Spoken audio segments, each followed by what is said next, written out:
দুনিয়াতে যত অদ্ভুত অদ্ভুত প্রশ্ন সব আপনি মুসা আলাহিস সাল্লামের মাথা থেকে পাবেন। বিভিন্ন বিষয়ে আল্লাহরে প্রশ্ন করতেন। সাইয়েদনা মুসা আলাহিস সাল্লাম আল্লাহরে বললেন, আল্লাহ আপনি আমার এমন একটা জিকির শিখাইয়া দেন যে জিকিরটার শব্দ আপনি আর আমি ছাড়া কেউ জানবে না। দিনে রাতে সব সময় এই জিকির আমি করব, আপনারে ডাকবো, কিন্তু শর্ত হলো এই জিকিরটা জানবে শুধু আপনি আর জানবো শুধু আমি। আল্লাহ বললেন, মুসা পড়ো লা ইলাহা ইল্লাল্লাহ। মুসা আলাইহিস সালাম কয়, মাবুদ এটা তো জাতীয় জিকির, সবাই জানে। আমি তো চাইছি এক্সেলেন্ট একটা জিকির, কারো কাছে নাই, শুধু আমি জানবো আর আমি পড়বো।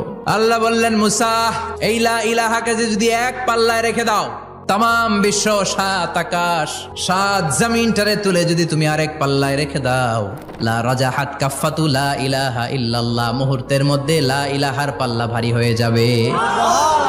ও মুসা, তুমি যতই এক্সক্লুসিভ জিকির চাও, লা ইলাহার চেয়ে দামি জিকির আমার কাছে নাই।